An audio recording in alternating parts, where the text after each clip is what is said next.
د نورو په حق قضاوت مه کوئ، نو تاسو به تر قضاوت لاندې نه نیول کیږئ. نور خلک مه ملامتوئ، نو خدای به تاسو نه ملامتوي. نور خلک وبخئ، نو خدای به تاسو وبخي.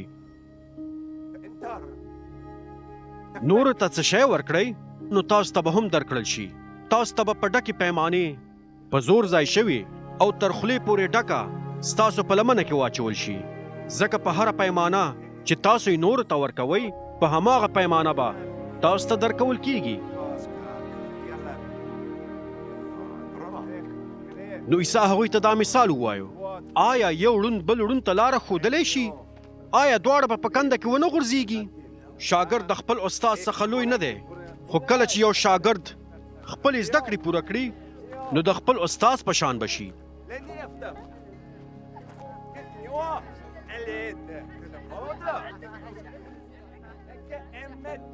ته ولې د خپل ورور په سترګه کې خڅڼې لیدلی شي، خو په خپله سترګه کې غټ لرګی لیدلی نه شي؟ څنګه کولی شي خپل ورور ته ووایي چې ای وروره اجازه راکړه ستا د سترګې څخه خڅڼې وباسم، خو په خپله سترګه کې غټ لرګی لیدلی نه شي؟ ای منافقه، ته باید لومړی د خپلې سترګې څخه لرګی وباسې، بیا کولی شي چې په ښکاره توګه ووینې چې څنګه د خپل ورور د سترګې څخه خڅڼې وباسې.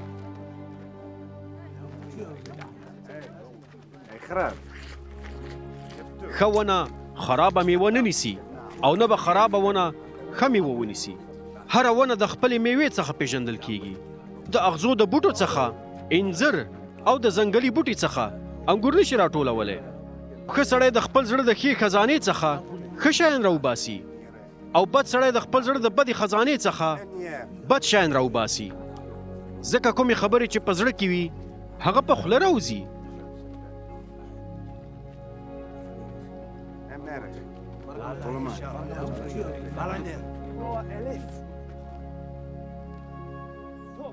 تاسو ولې ماته استازه وایئ، خو څه چې درته وایم هغه نه کوئ. هر څوک چې ماته راشي او زما خبرو ته غوږ ونیسي او په هغو باندې عمل وکړي، نو زه به تاسو ته وښایم چې هغه د چا په شان دی. هغه د یو داسې سړي په شان دی چې د خپل کور د جوړولو دپاره یې ځمکه ښه ژوره کړه او بنیاد یې په تیږو کېښود.